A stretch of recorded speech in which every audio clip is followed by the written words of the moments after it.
श्री सच्चिदानंद सद्गुरु साईनाथ महाराज की जय। सद्गुरु साईनाथ महाराज ने अपना लौकिक कार्य पूरा कर अपनी अवतार लीला विजयदशमी के दिन पूर्ण की थी, जो हिंदू धर्म में अत्यंत शुभ माना गया है। इस दिन भगवान श्री राम ने रावण यानी दुष्प्रवृत्तियों का संहार कर इस धरती का भूभार हल्का किया था। श्री साईं ने इस पावन दिन को चुनकर इस पर्व का महत्व और भी अधिक बढ़ा दिया। साकार रूप साईं ने अपना चोला त्याग कर निराकार ब्रह्म रूप को धारण किया।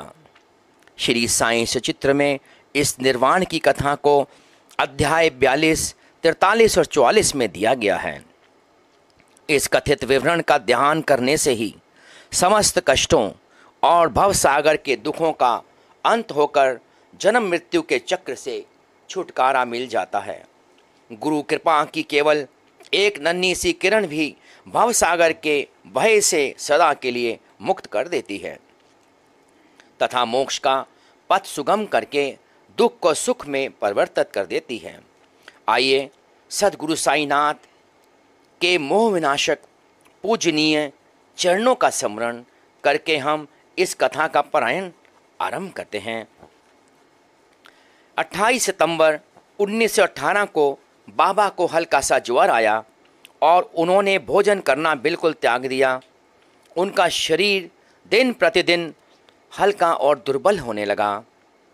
17 दिनों के पश्चात यानी कि 15 अक्टूबर 1918 समय 2:30 पर उन्होंने अपने भौतिक शरीर को त्याग दिया। श्री साईं बाबा ने अपने निर्वाण के कुछ समय पूर्व इसके संकेत दे दिए थे, परंतु भक्तगण इसे समझ नहीं पाए। 2 वर्ष पूर्व विजयदशमी के दिन जब लोग संध्या के समय सीमा उल्लंघन से लौट रहे थे, तो बाबा सहसा ही क्रोधित हो गए और अपने कपड़े उतार कर जलती हुई धूनी में फेंक दिए और आवेश में आकर उन्होंने कहा, लोगों यहाँ आओ और मुझे देखकर पूर्ण निश्चय कर लो कि मैं हिंदू हूँ या मुसलमान। सभी लोग घबरा गए। तब उन्होंने जमीन पर सटका पटकते हुए कहा कि ये दिन मेरा सीमा उल्लंघन है, यानी कि बाबा ने इंगित किया कि जीवन रेखा पार करने के लिए दशहरा ही उचित समय है। परंतु उस समय किसी को इसका असली अर्थ समझ में नहीं आया। बाबा ने अन्य कई संकेत भी दिए। ग्राम के रामचंद्र दाना पाटिल बीमार हो गए। जीवन से हताश होकर मृत्यु की अपेक्षा करने लगे। तब बाबा उनके समक्ष प्रकट हुए और कहा, घबराओ नहीं, तुम्हारी हुंडी वापस ले ली गई है, तुम शीघ्र ही स्वस्थ हो जाओगे। मुझे तो केवल तात्या का भय है। 1918 में विजयदशमी के दिन उसका देहांत हो जाएगा। तत्पश्चात रामचंद्र तो ठीक हो गए, परंतु तात्या की चिंता उन्हें सताने लगी। 1918 के दशहरे के कुछ दिन पूर्व ही तात्या बीमार हो गए और उनकी स्थिति गंभीर हो गई। बाबा द्वारा बतलाया गया विजयदशमी का दिन भी निकट आ गया और तात्या की नाड़ी की गति मंद होने लगी। उसी समय एक विचित्र घटना हुई। तात्या की मृत्यु टल गई और इसके स्थान पर बाबा स्वयं प्रस्थान कर गए। ऐसा प्रतीत होता है कि बाबा ने तात्या की मृत्यु का संकेत अपने लिए दिया था और तात्या की माँ बाईजा माई की ममता के कर्ज को बाबा ने उनके बेटे के प्राण की रक्षा करके चुका दिया। मस्जिद में एक पुरानी ईंट थी जो बाबा को बहुत प्रिय थी। बाबा की अनुपस्थिति में एक बालक से दुर्भाग्यवश वह ईंट सफाई करते हुए टूट गई थी। बाबा को जब यह मालूम हुआ तो बाबा ने कहा कि ये ईंट नहीं फूटी है, मेरा भाग ही टूटकर छिन्न भिन्न हो गया है। ये मेरी जीवन संगिनी थी, इसने आज मेरा साथ छोड़ दिया। बाबा उस ईंट से बहुत प्रेम करते थे। वह ईंट उनके गुरु ने उन्हें दी थी। बाबा का मानना था कि यह ईंट उनके गुरु की सौगात है, उनका आशीर्वाद है, और जब तक यह ईंट रहेगी तब तक ही शिष्य का जीवन है। बिना गुरु कृपा के ये जीवन का कोई अर्थ नहीं। इसके पहले भी 32 वर्ष पूर्व जब उन्होंने भगत महालसा पाती से कहा, तुम मेरे शरीर का 3 दिन तक ध्यान रखना, यदि मैं वापस लौट आया तो ठीक है, नहीं तो मेरी समाधि उस स्थान पर बना देना और 2 ध्वजाएं चिन्ह स्वरूप फहरा देना। इतना कहकर बाबा ने अपने प्राण ब्रह्मांड में लगा दिए। लोगों को लगा कि बाबा समाधिस्थ हो गए हैं, परंतु 3 दिन के बाद बाबा के प्राण लौट आए और वह पुण्य चेतना में आ गई। श्री साईं ने इस पुण्य दिवस को अपना साकार स्वरूप पूर्ण किया और निराकार रूप में स्थित हो गए। इसके बाद अदृश्य रूप से जगत कल्याण का महाकार्य और भी तेजी से आरंभ हुआ है। बाबा के समाधिस्थ होने के उपरांत उनकी दिव्य शक्ति अति प्रभावी रूप से कार्य कर रही है। ये भक्तों को दिए गए अपने वचनों को याद दिलाती हैं। मुझ पर भरोसा रखो, अगर मैं ये देह त्याग भी दूंगा तो भी मेरी अस्थियां तुम्हारी आशा और विश्वास को जागृत करके रखेगी। मैं हमेशा तुम्हारे साथ रहूँगा, तुम्हारी हर प्रकार से सहायता करूँगा। जब भी तुम मेरा स्मरण करोगे मुझे अपने पास ही पाओगे। मैं तुम्हारे कल्याण सदैव चिंतित रहूँगा। बाबा के निर्वाण के घटनाक्रम का अब मैं उल्लेख करता हूँ जैसा ग्रंथ में वर्णन है। हिंदुओं में यह प्रथा प्रचलित है कि जब किसी मनुष्य का अंतकाल निकट आ जाता है तो उसे धार्मिक ग्रंथ आदि पढ़कर सुनाए जाते हैं। इसका मुख्य कारण केवल यही है कि जिससे उसका मन सांसारिक झंझटों से मुक्त होकर आध्यात्मिक विषयों में लग जाए और वह प्राणी कर्मवश अगले जन्म में जिस योनि को धारण करे उसमें उसे सद्गति प्राप्त हो। सर्वसाधारण को यह विदित है कि जब राजा परीक्षित को एक ब्रह्मर्षि पुत्र ने शाप दिया और 1 सप्ताह के पश्चात ही उनका अंतकाल निकट आया तो महात्मा शुकदेव ने उन्हें उस सप्ताह में श्रीमद् भागवतम पुराण का पाठ सुनाया, जिससे उनको मोक्ष की प्राप्ति हुई। ये प्रथा आज भी हिंदू धर्म में अपनाई जाती है। महानिर्वाण के समय गीता, भागवत और अन्य ग्रंथों का पाठ किया जाता है। बाबा तो स्वयं अवतार थे, इसलिए उन्हें ये बाहरी साधनों की आवश्यकता नहीं थी, परंतु केवल दूसरों के समक्ष उदाहरण प्रस्तुत करने के हेतु उन्होंने इस प्रथा की उपेक्षा नहीं करी। जब उन्हें विदित हो गया कि अब मैं शीघ्र इस नश्वर देह का त्याग करूंगा, तब उन्होंने श्री वजह को राम विजय प्रकरण सुनाने की आज्ञा दी। वजह ने 1 सप्ताह प्रतिदिन पाठ किया। तत्पश्चात बाबा ने उन्हें 8 पहर पाठ करने की आज्ञा दी। श्री वजह ने उस अध्याय की द्वितीय आवृत्ति 3 दिनों में पूर्ण कर दी और इस प्रकार 11 दिन बीत गए। फिर 3 दिन और उन्होंने पाठ किया। अब श्री वजह थक गए और उन्हें विश्राम करने की आज्ञा हुई। बाबा अब बिल्कुल शांत बैठ गए और आत्मस्थित होकर वे अंतिम क्षणों की प्रतीक्षा करने लगे। 2-3 दिन पूर्व ही प्रातःकाल से बाबा ने भिक्षाटन करना स्थगित कर दिया था और वे मस्जिद में ही बैठे रहते थे। वे अपने अंतिम क्षण के लिए पूर्ण सचेत थे, इसलिए वे अपने भक्तों को धैर्य तो बंधाते रहते, पर उन्होंने किसी को भी अपने महानिर्वाण का निश्चित समय प्रकट न किया। इन दिनों काका साहब दीक्षित और श्रीमान बूटी बाबा के साथ मस्जिद में ही नित्य भोजन करते थे। महानिर्वाण के दिन आरती समाप्त होने के पश्चात बाबा ने उन लोगों को भी अपने निवास स्थान पर ही भोजन करके लौटने को कहा। फिर भी लक्ष्मीबाई शिंदे, भागोजी शिंदे, ब्याजी, लक्ष्मण बाला शिंपी और नाना साहब निमोणकर वहीं रह गए। श्यामा नीचे मस्जिद की सीढ़ियों पर बैठे थे। लक्ष्मीबाई शिंदे को पहले 5 और फिर 4 कुल 9 रुपए देने के पश्चात बाबा ने कहा, मुझे मस्जिद में अच्छा नहीं लगता, इसलिए मुझे बूटी के पत्थरवाड़े में ले चलो, जहाँ मैं सुखपूर्वक रहूँगा। मुझे मस्जिद में अच्छा नहीं लगता, इसलिए मुझे बूटी के पत्थरवाड़े में ले चलो, जहाँ मैं सुखपूर्वक रहूँगा। यही अंतिम शब्द उनके श्री मुख से निकले। इसी समय बाबा ब्याजी के शरीर की ओर झुक गए और अंतिम श्वास छोड़ दी।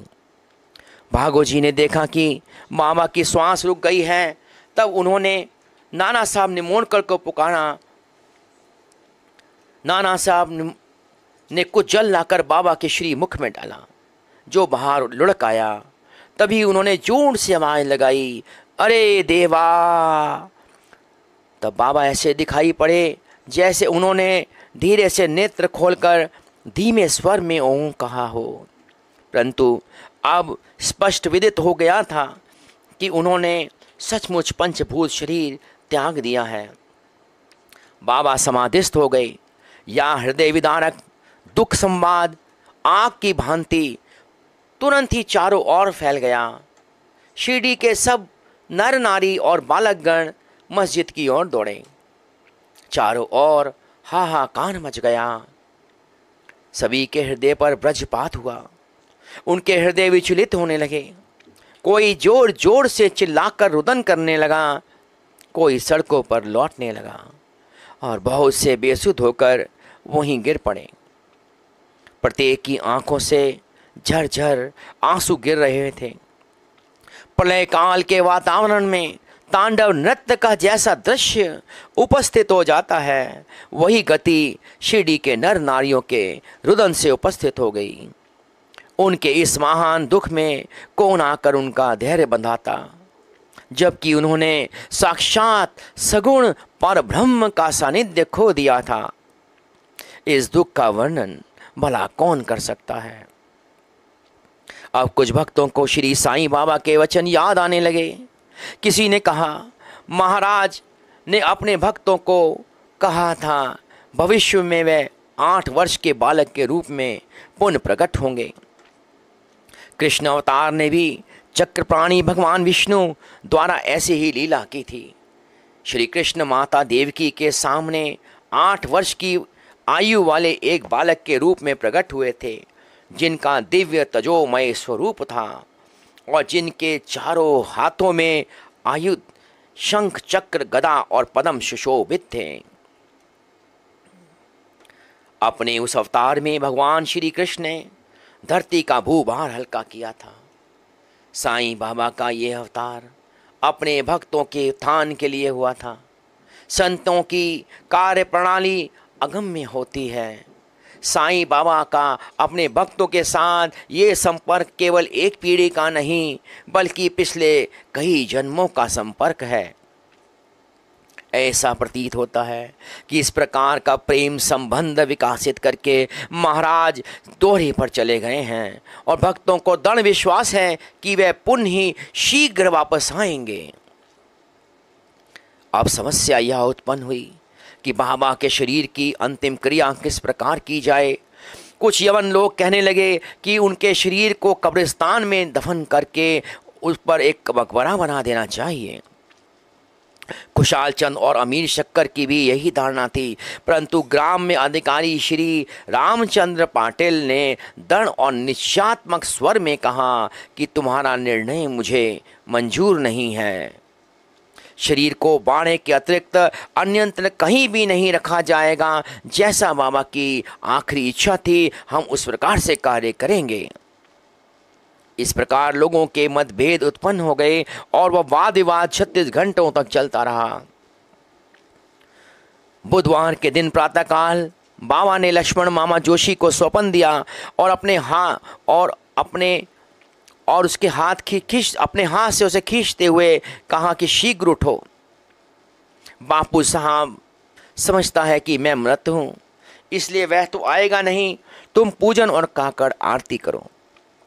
लक्ष्मण मामा ग्राम के ज्योतिषी, श्यामा के मामा तथा एक कर्मठ ब्राह्मण थे। वह नित्य प्रातःकाल बाबा का पूजन किया करते। तत्पश्चात ही ग्राम देवियों और देवताओं का उनकी बाबा पर दृढ़ निष्ठा थी। इसलिए इस दृष्टांत के पश्चात वह पूजन की सामग्री लेकर वहां आए और ज्यों ही उन्होंने बाबा के मुख का आवरण हटाया तो उस निर्जीव अलौकिक महान प्रदीप्त प्रतिभा के दर्शन करके वह स्तब्ध रह गए, मानो हिमांशु ने उन्हें अपने पाश में अवरुद्ध करके जड़वत बना दिया हो। स्वपन की स्मृति ने उन्हें अपना कर्तव्य करने को प्रेरित किया। फिर उन्होंने मौलवियों के विरोध की कुछ भी चिंता न कर विधिवत पूजन और काकड़ आरती की। दोपहर बापू साहब जोग भी अन्य भक्तों के साथ आए और सदैव की भांति मध्याह्न आरती की। बाबा के अंतिम श्री वचनों को आदरपूर्ण स्वीकार करके लोगों ने उनके शरीर को बूटीवाड़े में ही रखने का निश्चय किया और वहां का मध्य भाग खोदना आरंभ कर दिया। मंगलवार की संध्या को रहाता के सब इंस्पेक्टर और भिन्न भिन्न स्थानों से अनेक लोग वहां एकत्रित हुए। सब लोगों ने उस प्रस्ताव को स्वीकार कर लिया। दूसरे दिन प्रातःकाल बंबई से अमीर भाई और कोपरगांव से मामलेदार भी वहां आ पहुंचे। उन्होंने देखा कि लोग अभी भी एकमत नहीं हैं। तब उन्होंने मतदान कराया और पाया कि अधिकांश लोगों का बहुमत वाड़े के पक्ष में ही है। फिर भी वह इस विषय में कलेक्टर की स्वीकृति अति आवश्यक समझते थे। तब काका साहब दीक्षित स्वयं अहमदनगर जाने को उद्यत हो गए, परंतु बाबा की प्रेरणा से विपक्षियों ने भी प्रस्ताव स्वीकार कर लिया और उन सब ने मिलकर अपना मत भी वाड़े के पक्ष में दिया। अतः बुधवार की संध्या को बाबा का पवित्र शरीर बड़ी धूमधाम और समारोह के साथ में वाड़े में लाया गया और विधि पूर्वक उस स्थान पर समाधि बना दी गई जहां मुरलीधर की मूर्ति स्थापित होने की थी। सच तो ये है, बाबा मुरलीधर बन गए और बाड़ा समाधि मंदिर एवं भक्तों का एक पवित्र देवस्थान जहां अनेक भक्त आया जाया करते हैं और अभी भी नित्य प्रतिदिन वहां आकर सुख और शांति प्राप्त करते हैं। बाला साहब भाटे और बाबा के अनन्य भक्त श्री उपासनी महाराज ने बाबा की विधिवत अंतिम क्रियाएं की। महासमाधि के दूसरे दिन 16 अक्टूबर को प्रातःकाल ही बाबा ने दास गनु को पंढरपुर में सपन दर्शन दिया और कहा कि मस्जिद अर्राक करके गिर पड़ी है। शिरडी के सभी तेली तंबोली मुझे कष्ट देते थे, इसलिए मैंने अपना स्थान छोड़ दिया है। मैं तुम्हें ये सूचना देने आया हूँ कि शीघ्र ही वहाँ आकर मेरे शरीर पर हर तरह के फूल इकट्ठा करके चढ़ाओ। दास गनु उसी समय प्रस्थान किया और 3 दिन तक हरि और साईं नाम के फूलों की माला उनके समाधि पर चढ़ाई। बाबा ने समाधि होने से पूर्व भक्तों को आश्वासन दिया था, मुझ पर पूर्ण विश्वास रखो, मुझ पर पूर्ण विश्वास रखो। यद्यपि मैं देह त्याग कर दूंगा, परंतु फिर भी मेरी अस्थियां आशा और विश्वास का संचार करती रहेंगी। केवल मैं ही नहीं, मेरी समाधि भी वार्तालाप करेगी, चलेगी फिरेगी और भक्तों की आशा का संदेश पहुंचाती रहेगी, भक्तों को आशा का संदेश पहुंचाती रहेगी। जो अनन्य भाव से मेरे शरणागत होंगे, निराश ना होना। मैं तुमसे विदा हो जाऊंगा, तुम सदैव मेरी अस्थियों को भक्तों के कल्याणार्थी चिंतित पाओगे। यदि मेरा निरंतर स्मरण और मुझ पर दृढ़ विश्वास रखोगे तो तुम्हें अधिक लाभ होगा। बाबा के इन्हीं आश्वासनों पर भक्तों ने 11 वचन बनाए हैं। जो शिरडी में आएगा आपद दूर भगाएगा, चढ़े समाधि की सीढ़ी पर, पैर तले दुख की पीढ़ी पर, त्याग शरीर चला जाऊंगा, भक्त हेतु दौड़ा आऊंगा, मन में रखना दृढ़ विश्वास, करे समाधि पूरी आस। मुझे सदा ही जीवित ही जानो, अनुभव करो सत्य पहचानो, मेरी शरण आ खाली जाए, हो कोई तो मुझे बताए। जैसा भाव रहा जिस जन का, वैसा रूप हुआ मेरे मन का, भार तुम्हारा मुझ पर होगा, वचन न मेरा झूठा होगा। आ सहायता लो भरपूर, जो मांगा वह नहीं है दूर, मुझ में लीन वचन मन काया, उसका ऋण ना कभी चुकाया। धन्य धन्य वह भक्त अनन्य, साईं शरण तज जिसे नान्य।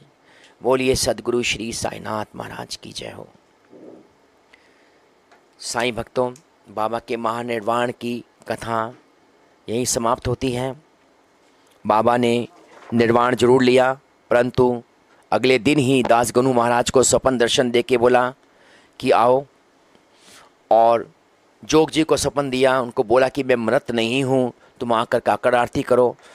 अभी बाबा का पार्थिव शरीर वहाँ मस्जिद में पड़ा ही हुआ था, लेकिन फिर भी बाबा की काकड़ आरती करी गई। तो बाबा ने भक्तों को बताया कि मैं जीवित हूँ, लेकिन मैं साकार से निराकार रूप में हूँ।